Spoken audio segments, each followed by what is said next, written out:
Olá a todos. Já temos aqui o Fernando Campos, da Citaui, já temos a Ada. Podemos retornar? Alguém tem algum problema? Bom dia, Cecília. Bom dia, Ada. Quanto tempo? Bom dia, Mais Fernando. Muito conectados. Bom bem-vindo. dia, Fernando. Você está ótima. Somos todos, obrigada. Você também. Oi, gente, bom dia a todos. Então, gente, eu queria Olá, eu estava retornar... dizendo no início para a Cecília, eu falei, não tem muito tempo que eu não vejo a Ada. A gente trabalhou juntas na época dos estudos lá da área do cardiovascular, os Sim, alertas. então, Acho que nem era radar tecnológico ainda. bom ver você, Priscila. Que bom. Nossa, se não era radar tecnológico faz muito tempo. De meio ambiente faz mais. Que bom. Entendi, muito bacana. Gente, mas que maravilha. Bom, dando seguimento a nosso evento, nosso curso, infelizmente, né, eu anunciei anteriormente, mas nessa mesa redonda, a Rafaela Dortas, que é diretora executiva da ESG, da BTG Pactual, infelizmente já tem um problema pessoal, se desculpou e não pôde participar. Mas a gente tem uma excelência aqui nessa mesa, nessa composição. Temos a Ada Cristina Viana Gonçalves, que eu tive a oportunidade de conhecer quando eu fiz eu acho que no doutorado, mas não me lembro se a gente já tinha se visto na época do mestrado. E eu gostaria que a Ada também se apresentasse inicialmente, porque ela tem um currículo muito vasto, muitos anos de trabalho com a FINEP, tem realmente uma bagagem enorme e que eu acho que ela pode compartilhar com vocês. O tema dessa mesa redonda são finanças sustentáveis, então, infelizmente, o Green Bonds provavelmente vão ficar devendo para vocês, porque era a Rafaela que iria falar um pouquinho do Green Bonds e como é que está funcionando, mas o Fernando Campos, que ele é gerente de finanças, né, da Conservação e Clima, da Cital e Finanças do Bem, e eu tive essa ideia de convidar o Fernando, porque como trabalho muito com startups, eu já tinha escutado falar muito bem da Cital, e realmente tive uma receptividade fantástica. Vocês estão de parabéns e assim são muito solícitos. E eu já vou passar a palavra para a Ada, que ela vai fazer toda a condução dessa mesa, por mais que não tenha 3 pessoas, mas eu acredito que ela vai conduzir brilhantemente, e então eu passo a palavra para a Ada para poderem trabalhar esse tema de finanças sustentáveis. Obrigada, Obrigada, Ada e Cecília. Fernanda. Obrigada, antes de mais nada, pelo convite, a oportunidade de estar aqui novamente vendo tantos colegas e amigos, e mais ainda pela oportunidade de estar ouvindo o Fernando Campos, né, de uma atividade e um tema tão importante, ainda que, né, já são muitos anos de caminhada, eu imagino, dele e da organização, então a gente vai ter a oportunidade de ouvir. Da minha parte, rapidamente, alguns colegas já me saudaram aqui, eu sou analista da FINEP, analista sênior há muitos anos, até o ano passado, então são 37 anos entre atividades na Secretaria de Fomento de Inovação e depois FINEP e Meio Ambiente. Do ponto de vista de temas, eu fiquei assim particularmente contente, porque eu sou bióloga por formação. Então, eu já atuei no programa do G7, na implementação de programas de doação para o Brasil, com a Fundação de Desenvolvimento Sustentável lá do Clabin, enfim, acompanho esses assuntos, então tenho uma memória afetiva e uma referência de assuntos que eu continuo achando importante e tento acompanhar, mas ao longo do tempo, pelo menos 20 anos para cá, eu também fui chegando para a questão de políticas públicas e gestão de inovação. E aí vocês perguntam, bom, e por que ela está nesse painel? Porque nesse contexto, a experiência com propriedade intelectual e transferência de tecnologia já vem também lá para os seus 15, 17 anos. E a oportunidade de acompanhar as ações do NPI, de acompanhar as ações da OMP. Então, dentro desse contexto, eu acho muito bacana vocês, Cecília e a BPI, terem trazido esse tema para esse conjunto de palestras. e espero aqui que o Fernando Campos, que é o gerente, né, de Finanças e Conservação de Clima da organização, possa apresentar. Eu já não vou adiantar, não vou fazer spoiler, mas eu já olhei o site, já tinha olhado desde o convite, achei bem bacana e tem alguns comentários. E da minha parte eu vou estar à disposição, mas principalmente tentando, a partir da apresentação, fazer um rápido histórico das abordagens sobre a questão ambiental, né? Mundo Brasil, coisa de 5 minutos para poder fazer o link com temas que ele vai apresentar, certamente, em relação a esse tema no Brasil, tentando, afinal, fazer um link com a discussão de transferência de tecnologia dentro do conjunto de assuntos que ele vai apresentar, que eu prefiro que ele coloque. Então, desde já, gosto muito de estar aqui, agradeço o convite e espero que vocês aproveitem a palestra do Fernando e eu possa contribuir com alguns insights, algumas questões que contribuam para a nossa assimilação desse tema. Bom dia de novo. E aí, Fernando, eu passo a palavra para você. Estou considerando que entre 20 a 30 minutos você fica à vontade para poder abordar com calma os temas e, na medida que a gente tem um pouquinho mais de tempo, dá para considerar alguma inserção ou comentários, talvez ao final da sua palestra, da minha parte, e abrir perguntas para o grupo, tá bem? Então tá, gente, muito obrigada. Fernando, você está bem aí com a apresentação? Sim, estou bem, Obrigada. tranquilo. Antes de mais nada, obrigado, Cecília, obrigado, Ada, aí, pelo convite para conversar aqui com vocês, apresentar um pouco do nosso trabalho na Citaui, tá certo? Bom, como teve, né, infelizmente, teve uma desistência aí, né, por questões pessoais, então acho que até sobra mais tempo para a gente discutir, então eu gostaria, pessoal, que vocês se sentissem super à vontade para fazer algumas perguntas, né, eu, quando alinhei com a Cecília um pouco o teor da conversa, era entendendo também qual era o público participando, porque, né, eu tenho background, eu sou engenheiro florestal, trabalho na área de conservação da natureza já faz 10 anos, e sempre atuando nessa interface entre economia e negócios e conservação da natureza. E já tive alguns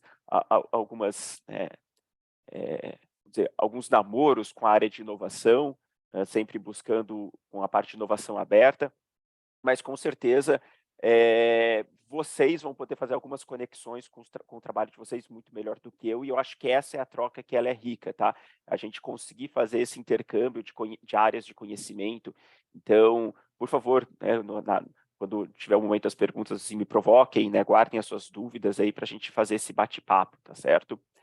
Eu vou começar aqui a compartilhar a apresentação, só deixa share screen. E eu vou precisar que alguém me fale se a apresentação vai estar funcionando. Está ok, só se você puder, só ajusta Isso. no modo apresentação, mas está super bem. Foi para o modo apresentação? Ainda não. Tá, então eu espero Ainda que a gente leia os slides. Tá, só espera um pouquinho, deixa eu fazer diferente.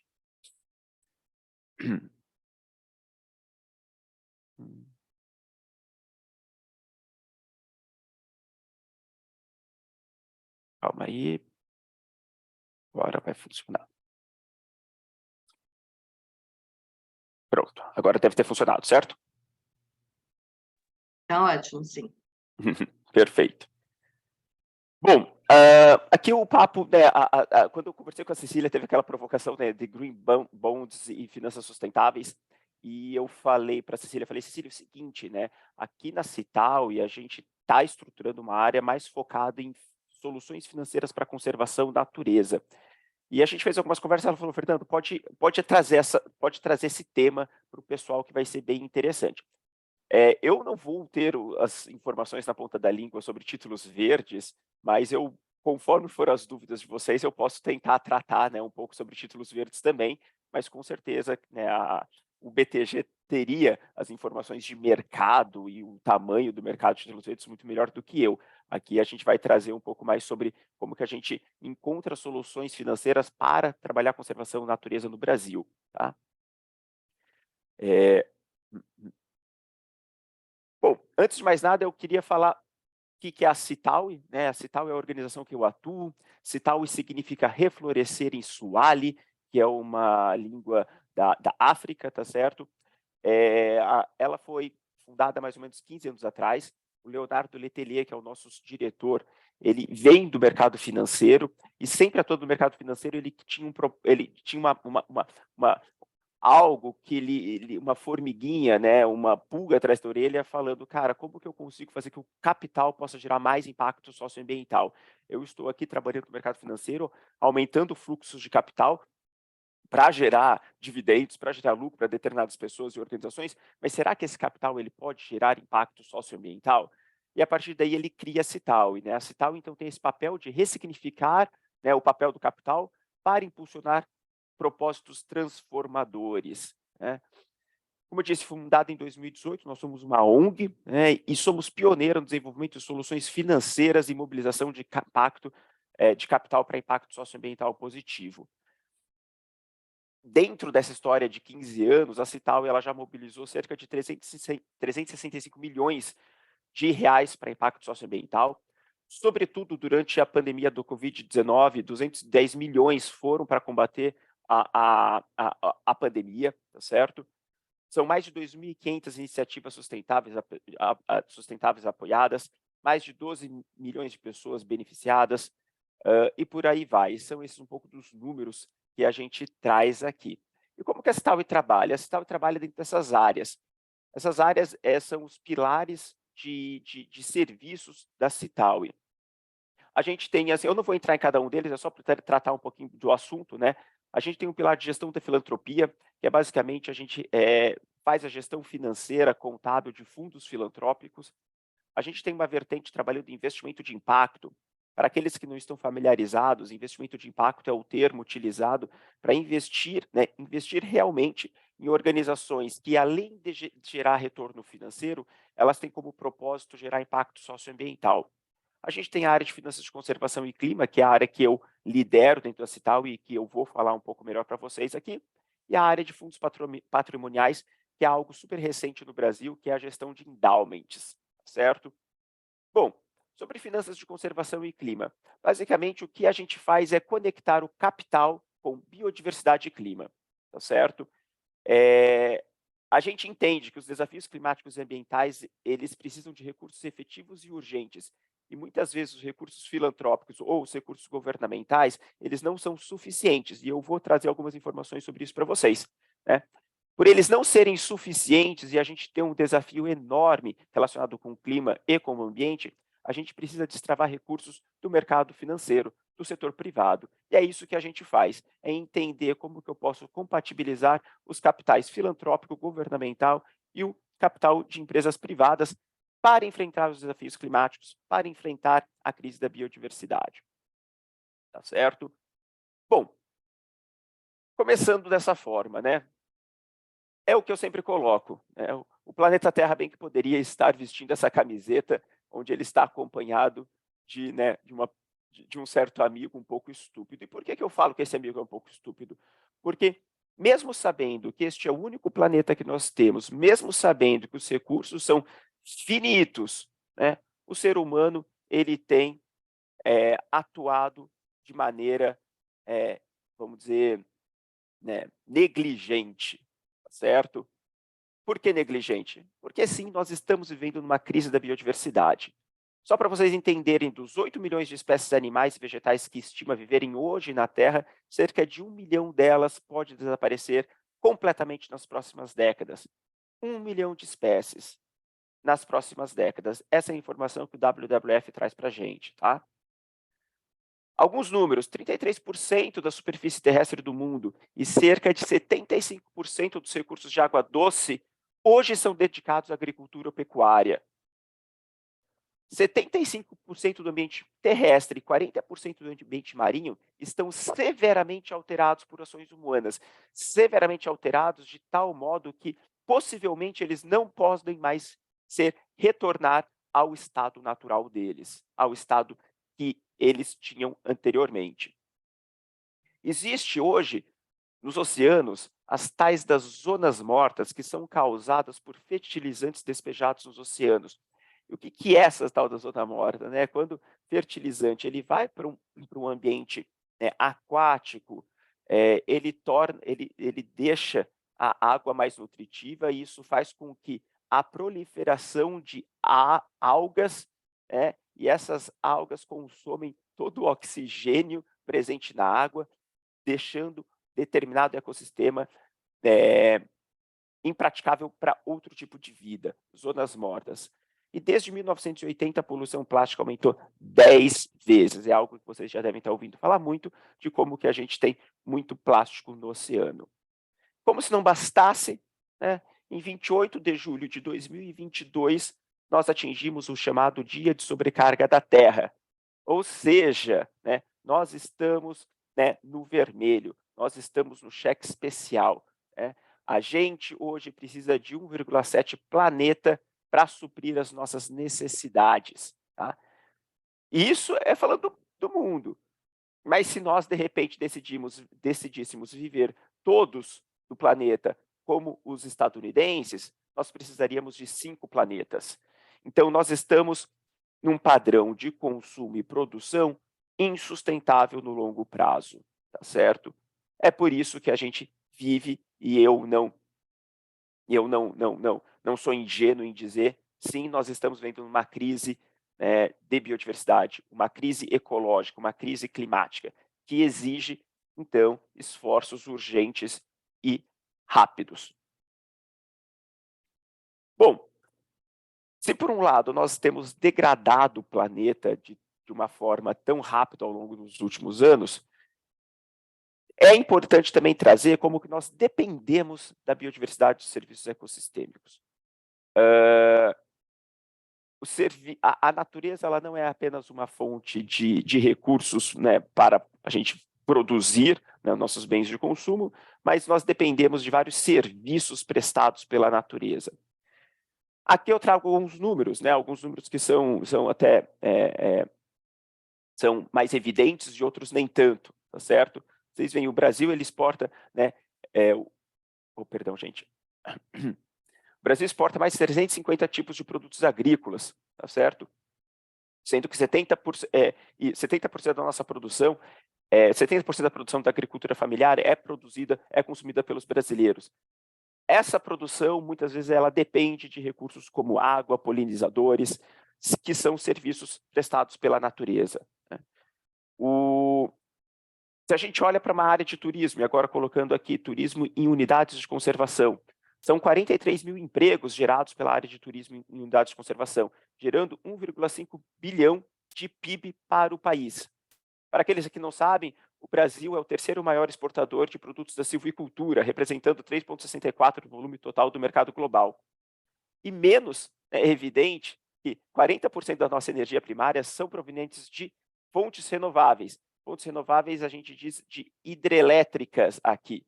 E se as nossas hidrelétricas elas precisam de represas cheias, e se eu não tiver florestas, se eu não tiver mata ciliar ao redor delas, essa água ela vai baixar, não tendo uma represa com água o suficiente, a pressão para gerar energia ela diminui.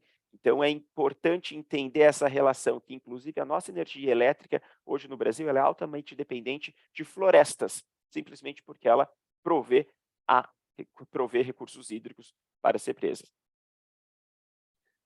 Estima-se que hoje que os serviços ecossistêmicos representam mais 150% do PIB global. Isso em 2011, perdão, tá certo? Foram estimativas realizadas por Constanza, que é um pesquisador que já há muito tempo vem discutindo e tentando evidenciar o valor da natureza para a economia, certo?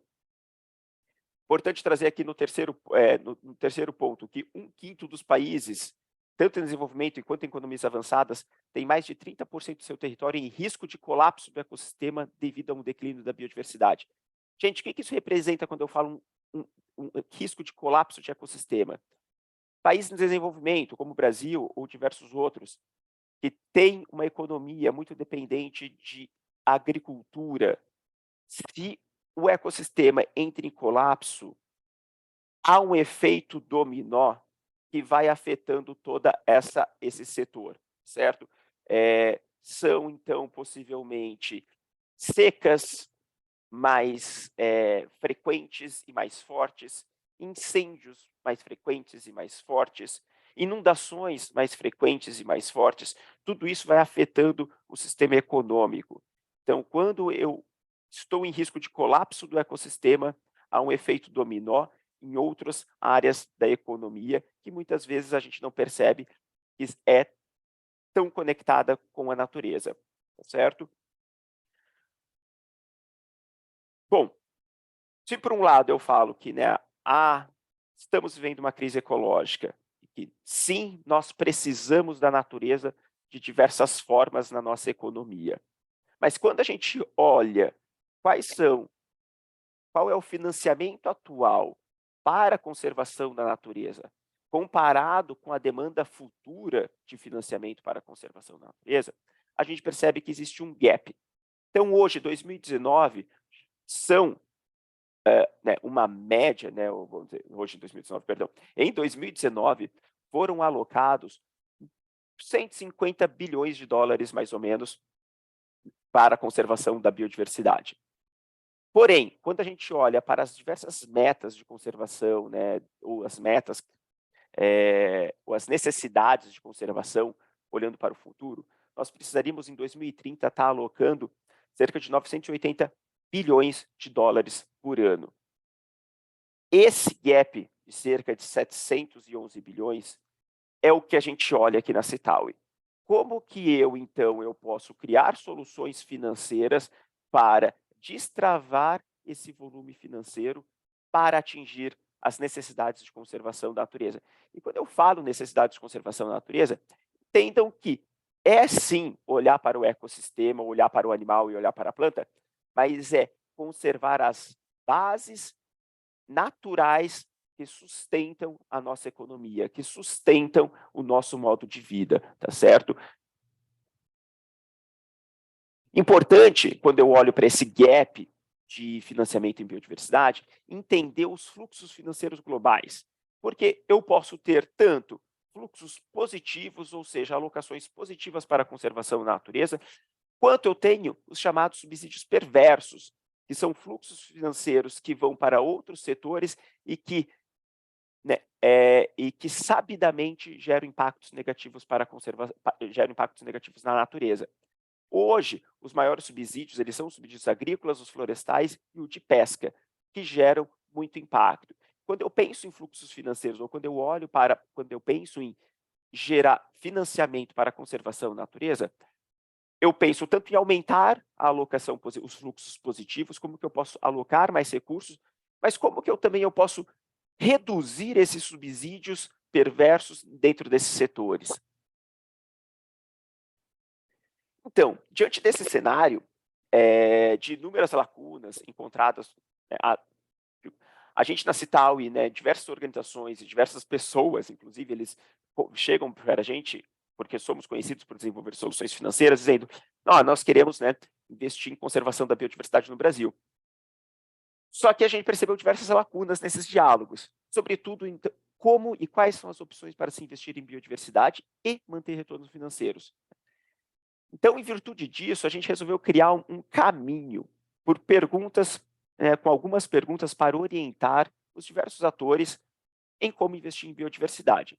Para tanto, a gente elaborou um mapeamento, vamos dizer desse jeito, né? Um mapeamento onde, respondendo a algumas perguntas, as organizações ou as pessoas, elas conseguem entender ou elaborar, desenvolver soluções práticas de financiamento para a biodiversidade.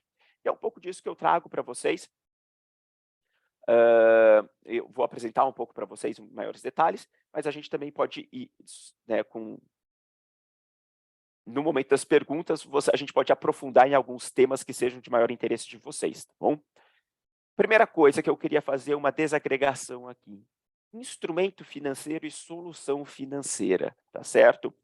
Vocês percebem que aqui eu não estou falando, eu sempre estou falando desenvolver soluções financeiras e não desenvolver instrumentos. Instrumentos, na nosso entendimento, são ferramentas para mobilizar, coletar, gerenciar e desembolsar recursos financeiros. Ele é intercambiável com o termo mecanismo financeiro, enquanto que solução é uma abordagem integrada para resolver os problemas através dos instrumentos financeiros dentro de um contexto específico. Então, a gente entende que a solução financeira é compatibilizar diversos instrumentos financeiros para um propósito específico, tá certo? Isso é importante, porque agora eu vou apresentar tanto um pouco dos instrumentos quanto de soluções. Na Cital, então, a gente lançou recentemente, depois eu passo o link aqui na conversa para vocês, esse estudo, esse mapeamento de soluções financeiras, e elaboramos esse framework. Para vocês entenderem aqui um pouquinho, né, o que a gente coloca. Primeira coisa que a gente tem que se perguntar, quando vai pensar numa solução financeira para a conservação, uma solução financeira para a natureza, para a biodiversidade, é qual a origem do recurso, né? Vocês, né, são representantes de organizações ou de governo, estão sentados em determinadas cadeiras. A primeira coisa é o recurso é nacional, o recurso é internacional, o recurso ele é privado, ele vem de empresa, ou o recurso é filantrópico. Diferentes recursos têm diferentes necessidades e eles podem ser utilizados para diferentes propósitos. Então é muito importante quando eu penso quero financiar a natureza, da onde está vindo o meu recurso. Depois disso, quando eu pergunto qual é o meu recurso, a gente tem que entender qual é o tipo de intervenção. No nosso mapeamento, a gente vislumbra 3 tipos de intervenções. Intervenção financeira, que é uma intervenção mais relacionada com o mercado financeiro mesmo, certo? Existe a intervenção econômica. A intervenção econômica é mais relacionada com políticas públicas. E a intervenção de negócios, que é a intervenção de empresas, né? Como que empresas podem atuar. Dentro da intervenção financeira, existem categorias de intervenção. Categoria de mercado, onde é o mercado financeiro querendo retorno financeiro direto. O mercado concessional, uma intervenção concessional, que é como que o recurso ele pode ser utilizado ou de forma, né, ou como uma garantia, ou como ele pode reduzir, né, risco para outros investidores, é a intervenção concessional. E a doação, que é a doação típica, né, o não reembolsável, o fundo perdido, né, que são esses nomes, certo? Intervenção econômica, né, que é mais relacionada com política, pública, elas podem ter tanto de mercado, ou como que eu regulamento o funcionamento de determinado mercado. Fiscal, né, é algo relacionado com mexer na política de tributos. E regulatório. Intervenção de negócios, relacionado com as empresas. As empresas, quando elas querem financiar a biodiversidade, vamos pensar da seguinte maneira: eu posso olhar para a minha cadeia de valor, eu posso olhar para os meus produtos, processos e políticas internos, ou eu posso entrar num mecanismo de compensação. Aqui é interessante trazer, porque conversando com a Cecília anteriormente, ela disse que uma das aulas de vocês foi relacionada com acesso a recursos genéticos e repartição de benefícios, né? Isso é uma das maneiras de uma empresa atuar financiando biodiversidade, porque a partir do momento em que ela tem uma política de acesso e repartição de benefícios associados à biodiversidade e ela estabelece ações onde eu vou investir, eu vou alocar recursos em determinada região, determinado projeto de conservação, é uma decisão de negócio de alocar recurso para essa atividade. Então, entendam que, inclusive, essa estratégia de acesso e repartição de benefícios, ela entra aqui como intervenção de negócios. Tá? Qual o instrumento ideal? Eu vou passar um slide aqui, e eu já volto para o framework, que daí aqui eu não vou entrar em todos esses detalhes, tá bom, gente? Né? Mas é aqui que eu queria, né, fazer aquela desagregação entre instrumento e solução. Tá? Quando eu falo instrumento, existem diversos instrumentos. Então, por exemplo, fazer venture capital, private equity. Eu não sei quem de vocês aqui, né, trabalha no financeiro de verdade, né, de fato, mas esses são alguns instrumentos. É uma intervenção financeira de mercado onde eu estou atuando com equity. Né? Ou eu vou trabalhar com dívida, vou fazer um empréstimo, vou fazer né, um título, né? O título verde, ele nada mais é do que um título de dívida. É um instrumento financeiro de mercado, entendam? Então, o título verde, ele entraria aqui. Tá? Mas existem outros instrumentos que nem a gente demonstra aqui. Né? Doações governamentais é um instrumento financeiro. Quando eu faço, quando o governo ele cria uma política de multa e penalidade. Então, quando o Ministério Público aplica uma multa, né, o Ministério Público Ambiental aplica uma multa, e esse recurso ele tem que ser direcionado a uma atividade de restauração ecológica, a uma atividade de produção sustentável, isso é um instrumento econômico fiscal onde eu crio determinada regra e eu faço o fluxo financeiro ir para determinado propósito, certo?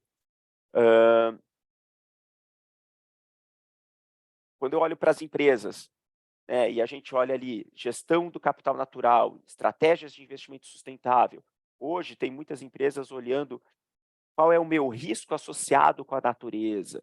Então, se eu sou uma empresa altamente dependente de água, antes de instalar uma fábrica, eu possivelmente vou querer entender qual é o contexto hídrico da região onde eu estou instalando minha fábrica.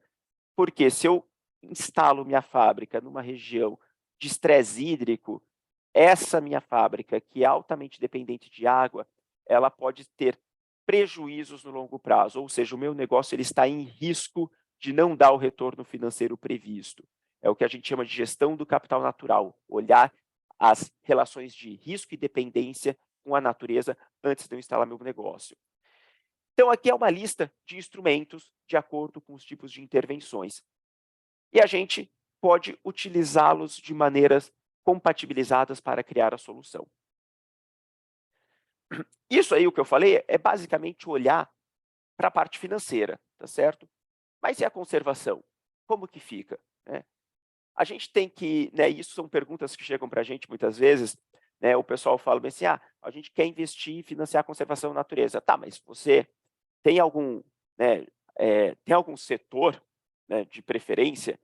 Porque se a gente fala em investir e né, na conservação, não é apenas olhar para a árvore, mas existe um setor econômico que vai gerar essa conservação. Então, é muito importante que a gente se pergunte, tá, mas qual o setor que eu quero? Qual que é a minha empresa, o meu governo, a minha organização? Eu tenho familiaridade com algum setor mais especificamente? É o setor de agricultura? É o setor de floresta? É turismo? Tá certo? Porque olhar para o setor, ele vai justamente influenciar e muito quais são as minhas decisões de intervenção e instrumento que eu vou utilizar.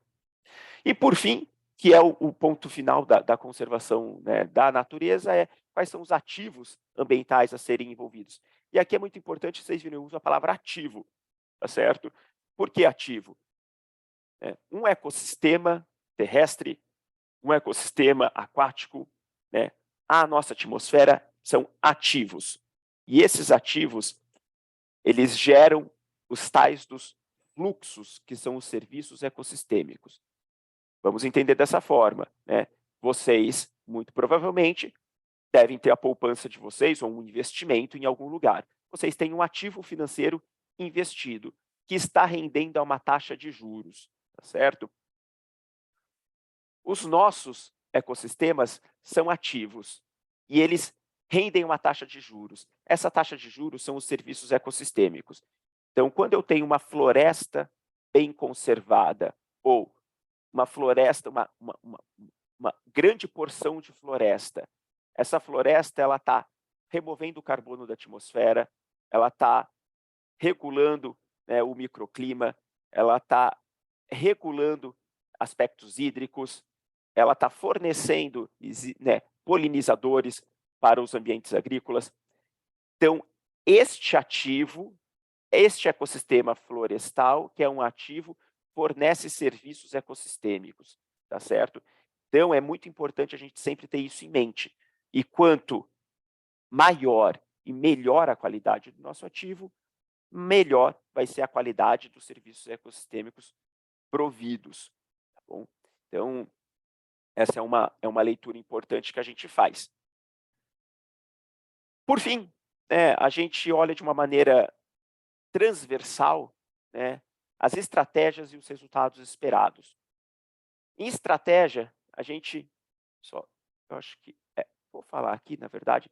Em estratégia, a gente olha para a colaboração multissetorial. Muito provavelmente vocês aqui, né, que trabalham no ambiente de inovação e que possivelmente estão muito mais acostumados com essas colaborações entre setores, entre organizações. Isso é muito importante quando eu olho para uma solução financeira para a natureza, porque diferentes atores talvez sejam necessários. Vocês viram aqui quando eu apresentei essa parte, né, de nosso framework de finanças de conservação, tem tanto o pessoal do lado do mercado, tem tanto o pessoal do mercado financeiro, o pessoal da conservação da natureza, né, o pessoal do governo, o pessoal de empresa. Então, essa colaboração ela é muito importante. Outra estratégia que é importante ser seguida é o que a gente chama de finanças híbridas, que no inglês é o blended finance, né? Então, é como que eu junto 2 ou mais tipos de capital numa mesma estrutura, numa mesma solução. Então, ao invés da filantropia trabalhar sozinho e dos investidores trabalharem sozinho, será que eu não consigo criar uma estrutura onde o recurso filantrópico ele pode ser utilizado para diminuir o risco do investidor? Ou será que esse recurso filantrópico ele pode ser criar uma garantia para permitir, para viabilizar um investimento que antes não seria viável? Então, são perguntas que a gente faz e são estruturas que a gente começa a criar em conjunto com o setor filantrópico. Bom? Algo importante aqui que é pagamento por sucesso. E isso, o que é o pagamento por sucesso? Ao invés.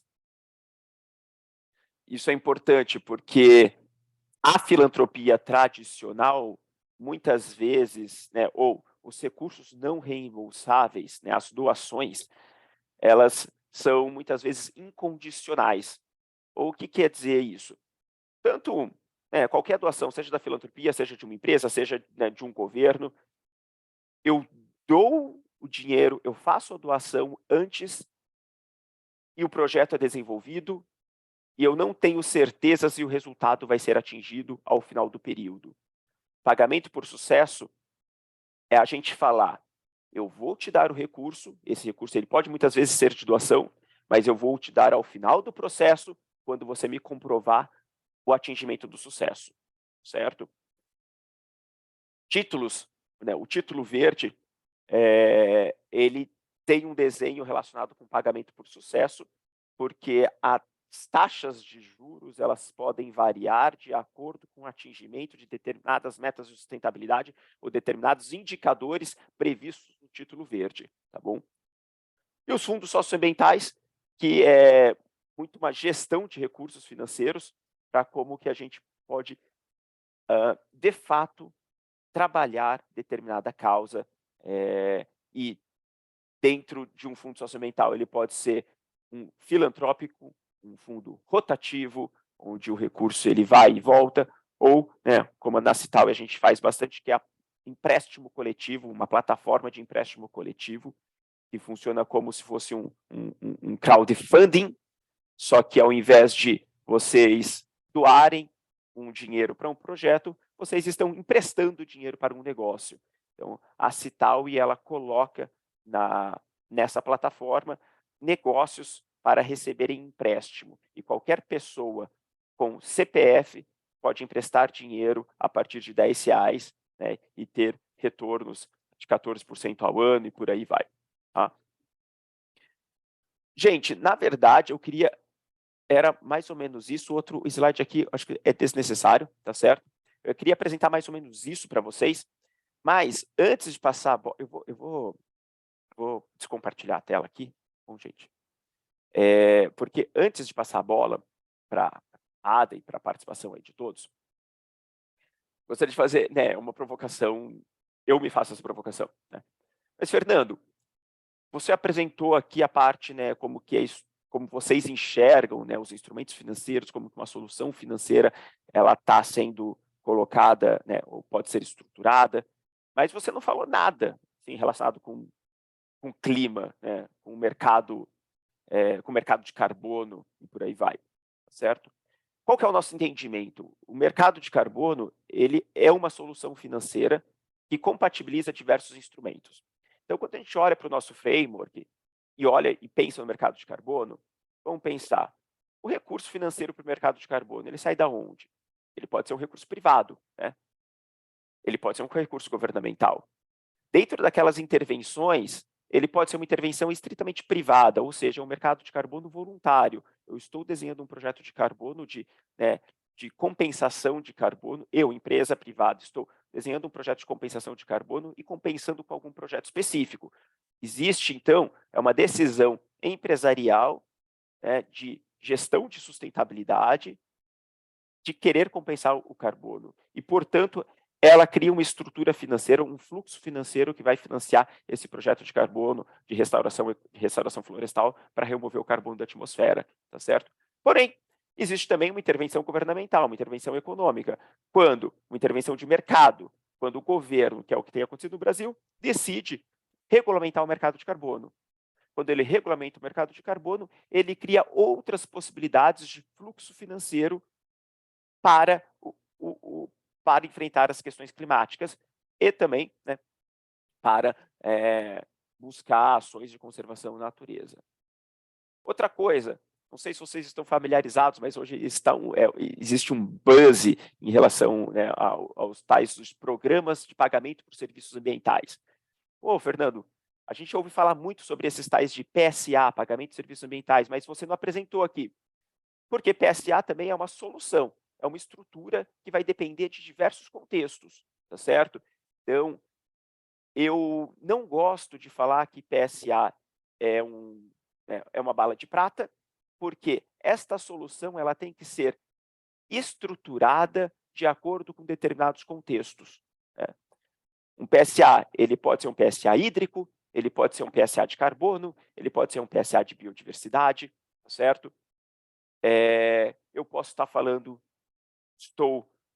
eu estou aplicando essa solução num contexto, né, onde a minha vocação territorial ela é muito agrícola, ou eu estou aplicando essa solução onde a minha vocação territorial ela é para um turismo de áreas naturais, tá certo? Então, quando eu penso num programa de pagamento por serviços ambientais, eu tenho que entender o contexto, e tenho que entender quais são os instrumentos que eu vou compatibilizar, né? Eu vou pegar um recurso que vai ser uma doação incondicional do governo, eu crio um fundo de PSA, pego um recurso do governo, entro nesse fundo e faço as remunerações para os proprietários rurais. Ou eu vou criar um fundo, mas a remuneração para os proprietários vai ser de acordo com algumas metas que vão sendo atingidas ao longo prazo. Eu vou fazer um pagamento por resultados. Então, existem algumas perguntas, né? Eu tenho um certo cuidado de falar sobre PSA de uma maneira geral, porque existem algumas perguntas que precisam ser feitas e respondidas para que uma solução como essa ela possa funcionar de maneira adequada, tá certo? Então, a gente evitou trazer esses termos ou essas soluções empacotadas, porque elas precisam ser discutidas com os atores e com os tipos de dinheiros que estão na mesa. Tá bom, pessoal? Então, eu só queria fazer esse disclosure aqui, porque não abordamos dessa forma, mas é porque também dá muita discussão. Tá? Então, eu termino por aqui, Ada e Cecília. Eu até acredito que passei um pouco mais do tempo, mas eu também fiquei tranquilo por conta da ausência da minha colega aqui na mesa. Então, até foi tranquilo, mas eu abro aí, né, para o bate-papo. Tá certo, Fernando. Muito obrigada.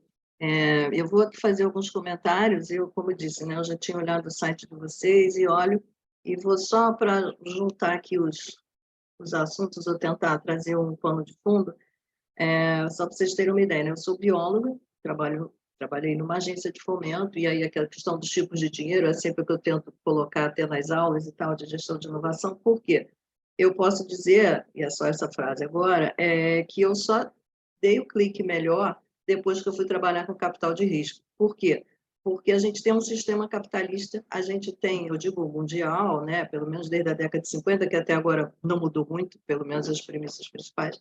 E, ao mesmo tempo, eu acho que essa questão ambiental, quando eu vejo pelo histórico, e até um pouco do que eu pude acompanhar pessoalmente, eu vejo desde a década de 50, 60, esse assunto vem com várias abordagens, né? Então, quando você fala do PSA, eu lembro do Constança, eu visitei o Constança, e depois da Eco 92, que a gente já brigou aqui no Rio, que estava na coordenação do evento, em Maryland, em 92, 93. Então, ele já tratava pela econometria de serviços ambientais. Só para vocês terem ideia, o que eu estou querendo caracterizar aqui? O timeline, ou seja, é uma agenda que não é nova, tá? Então, esse é o primeiro comentário, que já teve várias abordagens que, para mim, são convergentes. Então, a gente pode pegar desde o relatório bruto do nosso futuro comum, agendas ONU, metodologias, abordagens de pegada de carbono, crédito de carbono na Bolsa de Chicago, enfim, tem um conjunto grande de ações, eu diria que nem tão descontinuadas todas elas, mas que eu acho que elas vão aparecendo e perdendo força. Então, eu acho que a gente tem um problema aí de entender ou de arrumar essa agenda ambiental ao longo do tempo, com todas as contribuições que já aconteceram e continuam acontecendo. Então, esse é um comentário. O segundo é em relação à apresentação, particularmente que eu fiz meus links aqui com abordagens até da Bolsa de Valores, o índice de sustentabilidade. Eu, particularmente, para quem já me conhece, eu assisto algumas contribuições aí nos grupos, eu adoro o framework. Por quê? Porque você consegue organizar o conjunto das informações principais e um pouco dar uma, não digo uma lógica, mas um encadeamento entre assuntos diversos. Então, eu acho muito importante, bacana e interessante, porque a gente consegue visualizar melhor. Então, eu particularmente gostei muito e acho uma contribuição já importante do trabalho de vocês, né, no todo, compartilhar isso para as pessoas entenderem. E dentro desse contexto, eu vou fazer dois comentários mais e aí duas perguntas. Uma é, quando a gente volta, e também acho bom a gente ter, assim, dar destaque, né, a abordagem que você fez tanto durante a apresentação como no final, a distinção, né, o disclosure entre instrumentos financeiros, que são ferramentas, então é dinheiro não reembolsável, e a gente pode fazer um gancho aí com a agenda de inovação, que no Brasil ela é, enfim, um pouco mais, não sei se conhecida, mas talvez mais trabalhada, ou muito mais do que a questão ambiental, infelizmente, mas eu acho que a analogia ajuda um pouco. Então, a gente tem os instrumentos financeiros, e até na FINEP ou nas discussões de política pública, a gente começa assim, tem um orçamento tal, se o orçamento é tanto do PIB, a gente vai bem, se o orçamento não é, sem pensar na inteligência do uso desses recursos e dos instrumentos, e principalmente agora com a contribuição do Fernando para esse painel, das soluções financeiras, porque é muito mais do que o uso específico dos recursos, né, dos instrumentos financeiros, como chamam também os tipos de dinheiro, mas elas, e outra, se eu não tenho o propósito para uso e a função, né, aproveitar de forma estratégica cada tipo de recurso, com propósitos, né, e o resultado esperado, é uma diluição de recursos, uma diluição de esforços, e a gente depois não verifica resultados. Aí volta com aquela agenda, isso não é possível, essa questão ambiental nunca fica em pé, né, porque as abordagens de PIB, PIB verde, várias coisas que a gente já acompanha. Então, esse é o segundo destaque que eu queria dar, e lembrar que, né, compartilhar com vocês da minha, entre felicidade, mas também da percepção que ele traz, que parece uma coisa assim, uma nuance da discussão ou da apresentação, e não é. Então, para a configuração de políticas públicas, eu acho que essa abordagem de soluções, eu não sou a favor do mercado financeiro, não é isso, mas eu acho que quando a gente aprende com as soluções, e aí eu fico contente também de ver que depois de 20, 30 anos acompanhando um pouco dessa agenda, eu diria que a gente está começando a botar o pé no chão. Por quê? Porque se a gente não traz ou não integra essas discussões com as questões ambientais de serviço, Cecília, quando você pergunta, apesar dessas abordagens terem 20, 30 anos, né, em discussão, na verdade a gente não se apropria e aí não tem resultados muito concretos, seja na configuração das políticas, na implementação ou até no desenho do que a gente quer como estratégico para o país, né? Tanto pela abordagem social. E o terceiro ponto, aí nessa outra condição da questão do mapeamento e do framework, eu também lembro, né, que isso eu acompanhei também na época, a criação do índice de sustentabilidade da Bovespa. Então, Bovespa hoje B3, né, enfim, mas a questão de mercado futuro, onde até o Banco Mundial fez empréstimo para o governo e doação, né, para montar o baseline, enfim. Então, já houve tantas iniciativas, e eu não estou falando de FINEP, estou falando de coisas que a gente tem notícia, mas eu acho que sempre falta, e ainda falta muito, a abordagem concreta. Então, quando o Fernando explora, se é isso que eu entendi, Fernando, é tipo os milestones e o valuation. Então, quando a gente vem para dois termos, né, de mercado, não querendo falar pelo mercado, mas só para tentar localizar melhor, quando o Constance e a equipe, já desde 20, 30 anos, vem para a questão do valuation, o que é? É a valoração dos serviços ambientais. Então, nessa condição, isso de alguma forma se inspira bastante na valoração das empresas para decisão de investimento e tudo mais. O outro são os ativos, né? Então, quando ele trata a questão dos segmentos ambientais ou dos ambientes e dos principais segmentos, é importante localizar. Então, na minha percepção, essa segunda camada de comentário nesse contexto é o framework, o conjunto de tecnologias, mas principalmente o que elas trazem para o debate e para a percepção da valoração da questão ambiental. Então, são as soluções, como a gente enxerga e o que se espera de entrega ao resultado.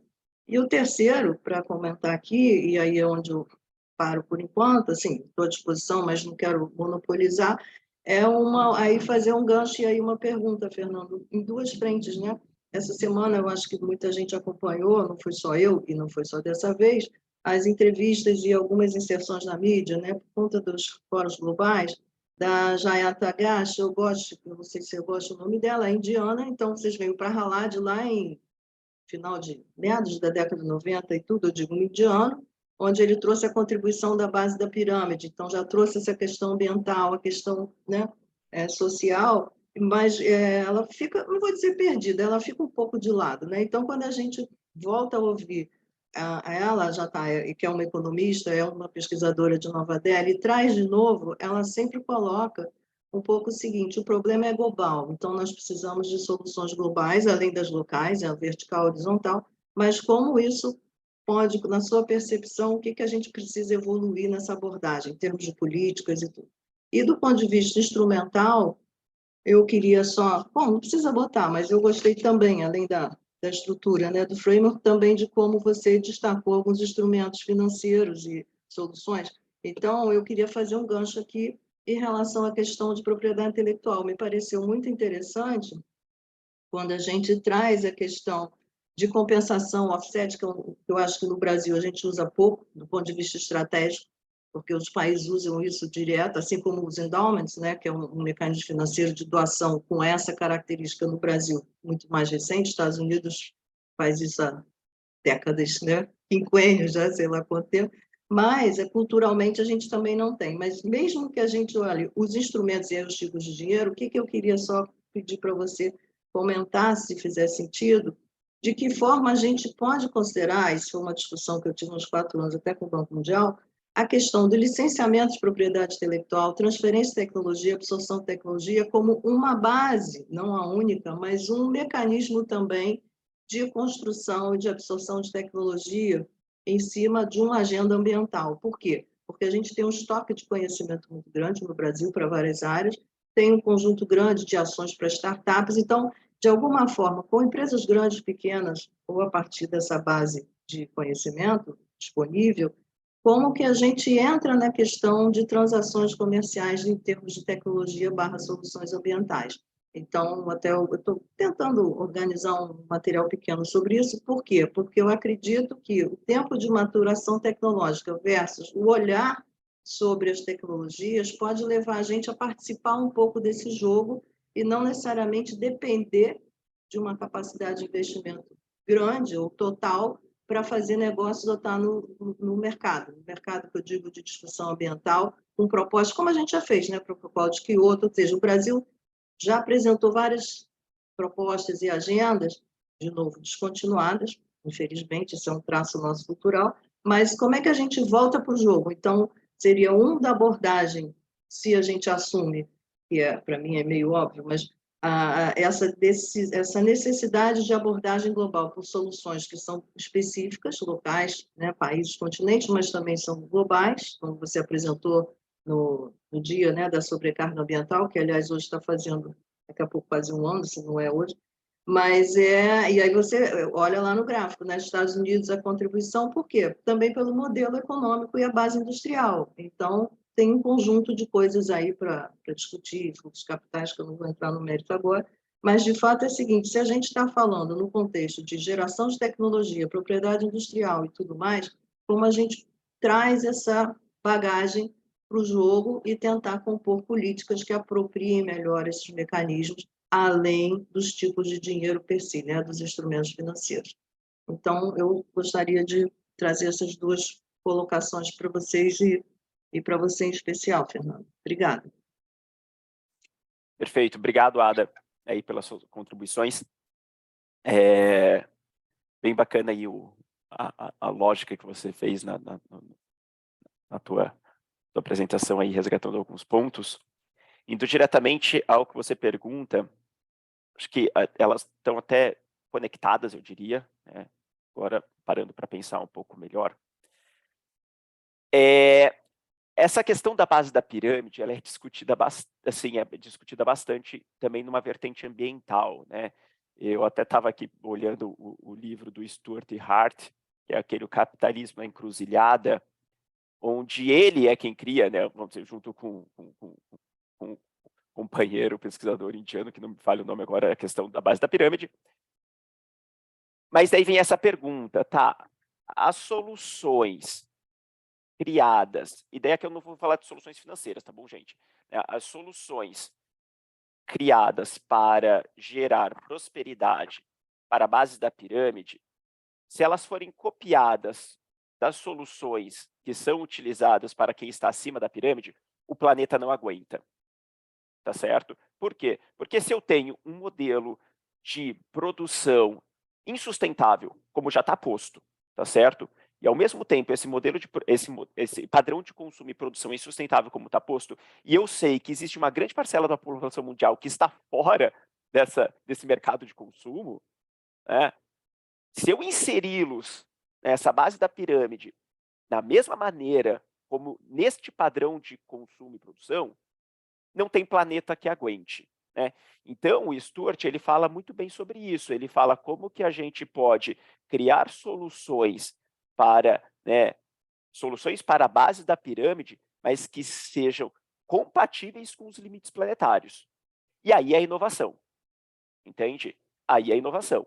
Como que eu posso ter, né, trazer esse pessoal todo, gerar prosperidade para esse pessoal todo, sem gerar mais impacto no meio ambiente, considerando esses limites planetários, tá certo? E é muito semelhante que o professor Abramovay também tem um livro dele chamado Muito Além da Economia Verde, e que ele discute isso, né, que a gente não é necessariamente, fala, não é diminuir a pobreza per se, mas eu diminuir as desigualdades, tá certo? Então, isso é muito importante da gente olhar quando a gente olha para as questões de pobreza e base da pirâmide. É como que eu posso, né, diminuir as desigualdades. É uma desigualdade de acesso a várias coisas, né? Não é apenas dinheiro. Então, por isso que eu falo aqui, eu estou falando de soluções financeiras, mas nem tudo é dinheiro, né? Mas como que gera esse acesso, né, de educação, saúde, trabalho e, né, diversas outras soluções que criam uma vida digna, né? Ele fala que é uma vida que vale a pena ser vivida, tá certo? Então tem que tomar esse cuidado, né? Eu acho que, e para mim isso é muito inovação, é inovação em produto, é inovação em processo, tá certo? Não é nem inovação financeira, né? Inovação financeira é outra coisa, mas daí inovação em produto, inovação em processo. E que é muito importante ser pensado. Outra coisa que, e você bem pontuou, né, que na apresentação eu estou falando de soluções financeiras para a conservação da natureza, mas aparentemente nenhum, né, nem foi aparente, né? De fato, eu não falei em pessoas, né? Mas elas não estão desconectadas da natureza. Porque quando eu falo em investimento ou financiamento em ações de conservação e que elas vão focar em setores econômicos ou alguma coisa relacionada, são pessoas que estão ali. As organizações que atuam naqueles setores são compostas por pessoas. E uma coisa muito importante que tem que ter em mente, quando a gente vai pensar em soluções, né, para a conservação da natureza, hoje, eu não vou lembrar, né, de cabeça os números corretos dessa forma, mas cerca de 70% das nossas áreas mais bem conservadas de floresta estão localizadas nos municípios mais pobres, né? Então, existe uma relação, ou a gente pode falar que existe uma relação entre pobreza e conservação, mas isso é um mito, né? Igual que eu vi mito da natureza tocada, conservação e preservação. Porque, na verdade, a gente está tendo tradicionalmente, a gente implementou um modelo de desenvolvimento que foi importado, que é um modelo de desenvolvimento onde eu tenho a extração dos recursos naturais para me desenvolver, eu não tenho um modelo de desenvolvimento onde eu convivo com os recursos naturais, eu faço uma gestão sustentável Aqui dos chegou recursos agora, quando eu naturais. cheguei agora, foi o... Isso. E uma gestão sustentável dos recursos naturais, tá certo? Então, essa relação ela não é estabelecida. Por isso que eu tenho hoje as áreas, né, as nossas florestas mais bem conservadas estão nos municípios mais pobres. Por quê? Porque aí eu preciso inovar no modelo de desenvolvimento. É entender, tá, eu consigo ter empresas, eu consigo ter negócios, eu consigo ter organizações que, né, que prosperem, né, não em detrimento da natureza, mas em conjunto com a conservação da natureza. Isso é inovação também para mim, tá bom? É repensar esse modelo. E é algo que, né, daí você fala, né, você falou de propriedade intelectual, e daí eu resgato, né? Obrigado, Cecília, na verdade, a palestra sobre acesso ao conhecimento tradicional e recursos genéticos vai ser depois. Resgato um pouco disso, porque hoje, no Brasil, a gente tem uma diversidade de populações tradicionais, de populações indígenas, que tem na sua história um modo de vida compatível com a conservação da natureza. E a gente não olha para eles, a gente não olha para esse tipo de conhecimento, esse tipo de relação com a natureza. A gente vai, muitas vezes, importar aquilo, me perdoem aí, pessoal, né? Mas vai me importar o modelo de inovação de Israel, vai importar o modelo de inovação do Vale do Silício, que são importantes, né? São ecossistemas de inovação altamente né, produtivos, dentro de contextos locais específicos, né? Israel, Vale do Silício, certo? Hoje a gente vê, né, a Fundação CERT, que tem um ecossistema de inovação, né, muito conhecido em Florianópolis, adaptando este modelo de inovação para a região da Amazônia, o que é super válido, porque é entender o contexto local para eu pensar quais são as estruturas de inovação que devem ser implementadas.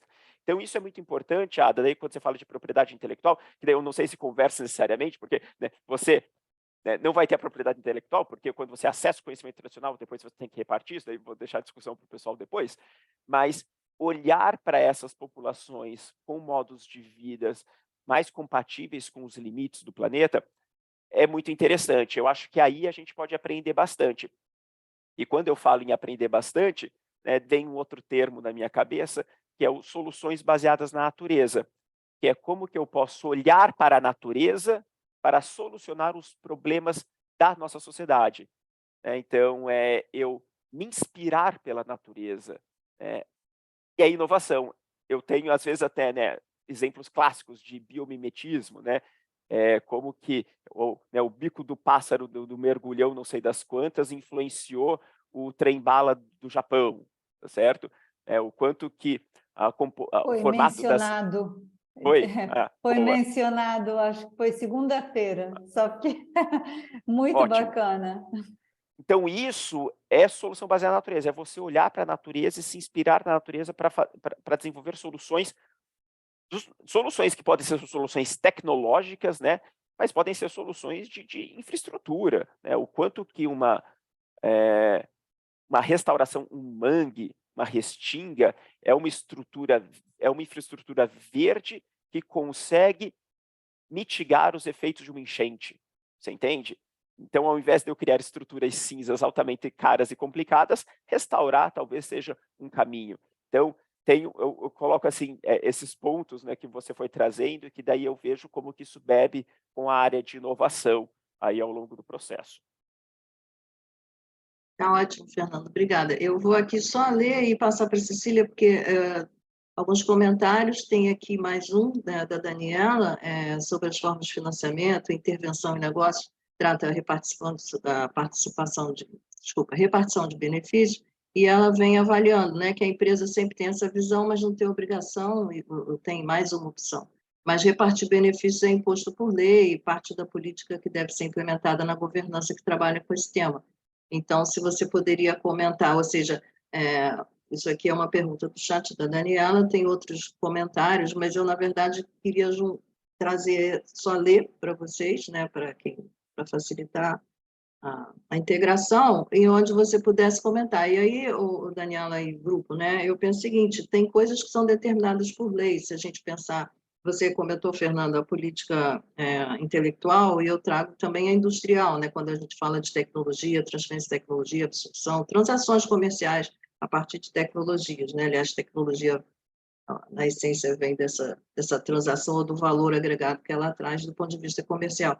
Mas, de qualquer forma, eu fico vendo o seguinte, como que essa questão desse conjunto de assuntos, é um tema muito abrangente, pode ser melhor direcionado para essas soluções que você já abordou, e a Cecília fez já mais cedo uma outra pergunta. Cecília, você pode colocar as iniciativas de pagamento de serviços ambientais, você quer retornar? Então, vou passar para a Cecília e estou aqui acompanhando e acompanhando o chat também. Obrigada. Muito obrigada, né, por vocês estarem aqui presente. Muito esclarecedor tudo que você mencionou, tá, Fernando? Já baixei o livro do mapeamento. E a curiosidade, né, porque eu sei, muitos anos atrás eu trabalhei esse tema ambiental e junto com o Instituto Estadual de Meio Ambiente, existe o projeto Reflorestar, e um dos grandes sucessos era o PSA para a preservação de nascentes. E assim, a cobertura vegetal da Mata Atlântica cresceu timidamente, mas em 10 anos cresceu quase 1%. É muito pouco, mas para um esforço tão grande que a gente ainda tem o uso para a agricultura tão extenso, eu já acho isso fantástico. Em grande parte, a preservação, quando é em montanhas, serra, é muito mais fácil do que áreas planas, né? Então, o cerrado sofre muito isso. Então, eu queria saber, assim, e esse PSA era com dinheiro do Banco Mundial, e depois acabou o recurso. Eu queria saber, você tem exemplos que ainda estão financiando para a preservação de nascente, os agricultores e esse tipo de iniciativa, só para exemplificar, porque também tem o pessoal da África, não sei se alguém da Angola ou Moçambique gostaria de dar algum exemplo também de PSA em outros países. Exatamente essa era a minha pontuação. Tá bom, Cecília. Bom, obrigado aí pela pergunta. Bom, PSA não é recente, tá bom, né, pessoal? Igual a Ada e a Cecília comentaram aqui, a Ada resgatou desde a época do Constanza lá. Ele é quem começa a discutir também essa questão de pagamento de serviços ambientais. Só que ao longo das décadas, esses programas, eles foram desenvolvidos muito em caráter piloto, tá? Porque era muito novo, não se sabia como realmente fazer essas transações, as evidências não eram tão bem comprovadas, então diversas organizações, principalmente as organizações ambientalistas, né, acessavam alguns recursos não reembolsáveis para poder aplicar isso em caráter piloto, né? O negócio foi evoluindo ao longo do tempo, tá certo? Se percebeu que é uma estratégia interessante, mas é uma estratégia que precisa, muitas vezes, ser regulamentada pelo governo, tá? Porque para alguns serviços ambientais, talvez fica mais fácil eu ter uma transação de privado para privado, mas para outros serviços ambientais, no caso, os recursos hídricos, nem tanto. Por quê? Porque hoje no Brasil a gente tem uma política de gestão de recursos hídricos que dita, né, que regulamenta como que os recursos hídricos são ou não são utilizados, né? A gente tem os comitês de bacias e tudo mais. Então, existe uma regulamentação bastante extensa sobre o recurso hídrico. E quando eu falo para fazer um pagamento, né, para o proprietário sobre aquele recurso hídrico, se percebeu que isso precisava trazer algum certo nível de regulamentação, né, pelo ente federal e pelo ente estadual, e também pelo ente municipal. Então, ao longo desses anos também, diversos estados e municípios começaram a regulamentar e a promulgar as suas leis de pagamentos por serviços ambientais. E por que isso é importante? Porque daí isso cria um certo ambiente jurídico favorável, né? Inclusive criando seus fundos de PSA. Então, hoje a gente tem diversos estados e municípios com fundos de PSA. Alguns desses municípios, né, com fundo de PSA atrelado à empresa de saneamento. Então, em São Bento do Sul, Santa Catarina, existe, né, a empresa de saneamento ela municipal, ela tem um programa de PSA para remunerar os proprietários rurais nas áreas onde ela faz captação de água, tá certo? Os diversos estados, né, também têm, a gente está próximo aí com o pessoal do estado da Bahia, que promulgou a política estadual de PSA. Os estados do Amazonas, eles são muito, né, da Amazônia Legal, eles são bem mais evoluídos por conta disso, por conta do carbono, né, porque o carbono é um serviço ambiental, então eles terem regulamentar como que vai funcionar esse mercado dentro do estado faz sentido. Mas isso ainda não impediu que, né, isso ainda manteve também que algumas transações privadas ocorressem, tá certo?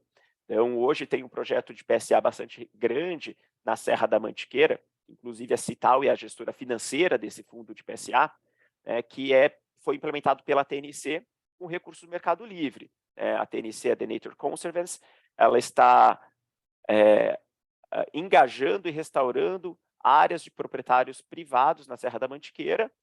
O Mercado Livre entrou com o dinheiro na perspectiva de comprar os créditos de carbono que vão ser gerados com a restauração florestal, né? E antes, o que era um projeto que, né, no passado a gente olhava para 10, 15 proprietários, hoje esse projeto de PSA na Mantiqueira está olhando para mais de 1.000 proprietários. Então eu digo, Cecília, que hoje a gente está passando, né, que os programas de PSA eles estão ganhando tração. Eles estão saindo do caráter de piloto e ganhando tração, porque conseguem estar tendo resultado demonstrado. Porém, por outro lado, né, existe isso que você falou. Quando o recurso para, os projetos eles são descontinuados. Já há pesquisas demonstrando que o recurso de PSA ele funciona para a conservação da natureza, mas quando ele para, a degradação da natureza ela retorna ao que estava no tempo anterior. Tá? Então, hoje está tendo uma discussão de efetividade de programas de PSA, ou como que um programa de PSA ele deve ser a porta de entrada para uma estratégia de conservação mais de longo prazo. Hoje a gente discute bem isso aqui na Cital. Quando o pessoal fala, vamos fazer um PSA? Vamos fazer um PSA. Mas já vamos pensar o que vai vir depois do PSA. Porque você vai ter dinheiro para 5 anos, e aí, acabou 5 anos depois. Então, o PSA, ele serviria, no nosso entendimento, como um atrativo de entrada, né? E é o que a gente fala, um atrativo de entrada que vai ser barato para entrar e caro para sair. Mas como que a gente monta uma estrutura nesse sentido, ainda tem, né? Estamos aí construindo isso, tá bom?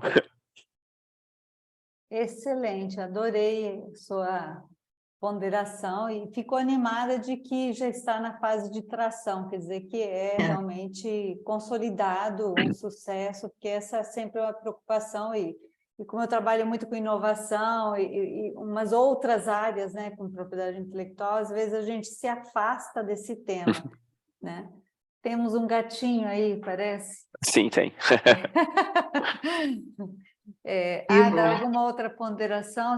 Eu queria só e resgatar essa já uma outra abordagem, né, uma contribuição do trabalho do Cital aí dentro da experiência de vocês, né, olhar o PSA como, né, um atrativo, ou seja, a porta de entrada, né, mas já configurando a continuidade, né, porque eu acho que no Brasil, infelizmente, eu não sei ainda de onde vem isso, mas eu acho que tem muitas discussões para mim, né, de política de Estado e política de governo. E aí o grau de descontinuidade das ações é enorme. Então, a gente acaba investindo, tendo períodos, né, interessantes para uma série de agendas e depois aquilo, porque ela não tem continuidade. Então, voltando para uma analogia aqui com a questão de inovação, ainda trazendo abordagens novas, eu acho interessante, além de verificar, né, por um especialista que está todo dia nesse segmento, já considerar que a agenda de PSA já está no momento de tração ou começando esse período, essa fase, mas mais ainda com a percepção de usar esses mecanismos e as soluções financeiras também como porta de entrada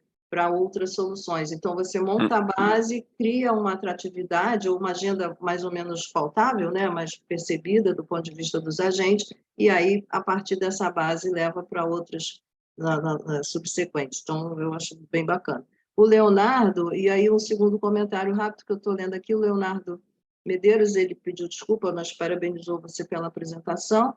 Ele só resgata aqui, né, a importância das estruturas de inovação com enfoque na bioeconomia e conservação, que deviam ser planejadas, o que você muito bem abordou, levando em consideração a adaptabilidade aos contextos regionais. E aí eu volto para uma consideração que você fez, tentando fazer uma percepção mais próxima com a questão de inovação, essa questão da outro traço cultural, vamos chamar assim, que não sei se vem do complexo vira-lata ou da colonização, ou sei lá de onde, é uma questão estrutural como outras, que a gente copia o modelo dos outros, e com isso a gente deixa de aproveitar os potenciais específicos do Brasil, que tem outra abordagem. Então, nada contra o modelo do Vale do Silício, o modelo de startups, de clusters de inovação, disso ou daquilo, mas, na verdade, o que eu acho que é o grande desafio, que ao longo desse período a gente tenta, né, botar na mesa, mas é difícil, e não é nada pessoal, mas é difícil superar essa percepção, que a gente tem que fazer um esforço, que é um desafio, para a gente achar o nosso modelo. A minha pergunta é sempre essa,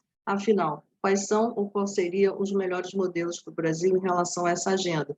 Porque assim como eu vejo que propriedade intelectual é parte integrante da agenda de inovação, para mim a questão de sustentabilidade é a moldura principal, do ponto de vista de agendas, de políticas públicas. E aí a gente está ainda, para mim, ainda distante desse ponto. Então, eu queria que, se você pudesse comentar rapidinho da sua percepção, assim como você apresenta o PSA como uma porta de entrada para outras configurações de programas e soluções financeiras, como você acha, ou quais são os mecanismos que você identificaria para a gente avançar um pouco em relação a esse olhar de copiar modelos de outros países? O que tipo de esforço, que tipo de conversa a gente pudesse, não necessariamente pensando já em transformar a política de Estado, quer dizer, política de governo em Estado, mas nesse processo começar a criar bases para que essa discussão fosse mais proveitosa, se você puder, para a criação do nosso modelo.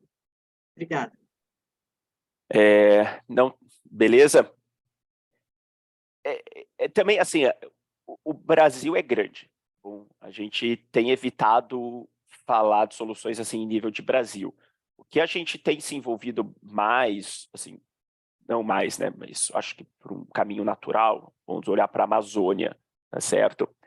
Onde é um território ainda bem conservado e que temos tempo de fazer diferente, né? Não é a Mata Atlântica, a gente não tem mais tempo. A Mata Atlântica a gente tem que restaurar, porque ela foi já explorada dentro de um modelo de desenvolvimento convencional. Lá a gente ainda tem tempo de fazer diferente. Daí quando a gente olha para lá, hoje a Citaui, a gente tem bebido muito de algumas pesquisas que têm sido realizadas do Proambiente da Amazônia, como o pessoal do Amazonas 2030, tá certo? A gente, inclusive, está buscando desenvolver uma proposta, a gente está desenhando uma proposta onde que bebe, sim, dos ambientes de inovação, tá bom, Rada? Acho que isso é importante, porque os ecossistemas de inovação, eles trazem muitos, eu acho que aspectos que devem ser incorporados para a tal da bioeconomia, que nem o pessoal aqui comentou, e é justamente isso, mas que eles têm que, ao mesmo tempo, fazer um pouco diferente. Tá? Por que isso? A Amazônia é muito ampla. Então, as soluções centralizadas lá na Amazônia, elas não têm demonstrado muito sucesso. Tá? Por quê? Porque os grandes centros urbanos, eles são muito distantes uns dos outros. Então, o que tem se discutido será que a gente consegue estabelecer soluções compartilhadas descentralizadas, e aí sim, beber um pouco mais dessa fonte dos clusters de inovação, mas daí o que o pessoal chama na inovação, dos recursos compartilhados. Então, olhando para as diversas cadeias de valor da bioeconomia na Amazônia, ou para um território específico, porque a Amazônia também é grande, mas vamos, sei lá, olhar ali para o território médio Uruá, onde a gente atua, enfim, no meio da Amazônia. Tá, quais são as cadeias de valor que estão inseridas ali? Essas cadeias de valor, elas têm gargalos comuns que poderiam ser trabalhados com uma única solução para eu destravá-las? Esse recurso, então, ao invés da cooperativa X e do município X, cada um percorrer o caminho por conta própria e vai se tornando tudo muito mais caro, será que esses recursos eles não podem ser compartilhados dentro de um arranjo de inovação, que é o que vocês conhecem muito bem? Tá certo?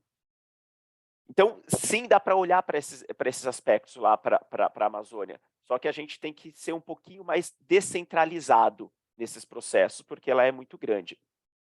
Então, é isso que a gente tem olhado um pouco, tá? Buscando. A gente vai testar fazer isso, né? A gente está montando essas propostas de soluções compartilhadas para gargalos comuns das cadeias produtivas da Amazônia, que já tem se mostrado academicamente que é um caminho interessante e que precisa testar. Então, a gente vai olhar um pouco para isso, tá? O que é interessante é que isso daí sim conversa com política pública, né, Ada? Porque a partir do momento em que eu consigo demonstrar para o Estado, como o Estado do Amazonas, que uma solução descentralizada talvez faça mais sentido para o Estado, ele pode começar a pensar em como que eu crio uma política para facilitar esse tipo de processos nos meus diferentes hubs do Estado e não depender apenas de Manaus, tá? Então, um pouco nessa linha. E a gente tem contato com eles, pelo menos assim, pelo menos com a Secretaria do Meio Ambiente, para poder discutir mais próximo esses processos. Não sei se eu respondo, mas isso é um pouco do que a gente tem feito. Não, respondeu com certeza. Sim, é um pouco isso. A gente vai começando a enxergar melhor iniciativas, né, que possam dar, não digo pistas, mas indicações de como tratar. E como você disse na pergunta da Cília, né, as soluções de Estado e município para tratar PSA, os serviços ambientais, né, do ponto de vista local. Então, e dependendo do contexto ambiental, até do bioma, né, das soluções e onde eles estão presentes, né, acontece. Então, eu acho que é legal porque e é isso, a dimensão do Brasil já traz uma necessidade de recortes, né? E algumas soluções podem ser aproveitadas e adaptadas, mas, no geral, muitas vezes vem de problemas específicos, regionais, ou até de biomas, ou de situações de limítrofe entre a questão ambiental e a questão econômica e social, né, das regiões. Regiões não necessariamente estados, unidades da federação.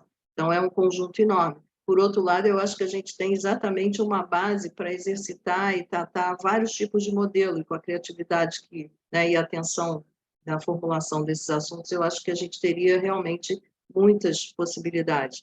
Mas é um exercício e eu fico contente de poder resgatar esse assunto, né? Aprender com você, voltar a esse assunto que é uma memória afetiva, profissional, mas também afetiva, e ver que, no final, se a gente também não incorpora esses mecanismos específicos e de mercado, né? Da referência do modelo capitalista global, de alguma forma, não defendendo o modelo, mas considerando que ele existe. Então, se a gente também ignora essas frentes, a gente fica com mais dificuldade de interlocução, na minha cabeça, né? Então, são muitos desafios, mas por enquanto, eu fico satisfeita e agradeço mais uma vez a oportunidade de ouvir você, todo mundo, Cecília, e aprender e parabenizar vocês pelo trabalho, especialmente, como eu já comentei, desse mapeamento e framework que dá uma base para vários agentes, né, poderem conversar de uma forma mais estruturada. Então, achei muito bacana, parabéns.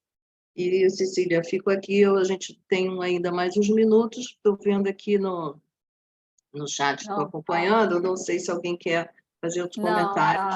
A gente até estourou o tempo, então eu agradeço, foi muito rico, tanto que a gente até usou muito bem o tempo que era para ter falado de Green Bonds, e eu fiquei assim muito feliz, muito otimista de que a gente realmente está indo para o caminho correto e a gente está abordando vários temas aqui nesse curso, né, Isabela? Isabela está aqui.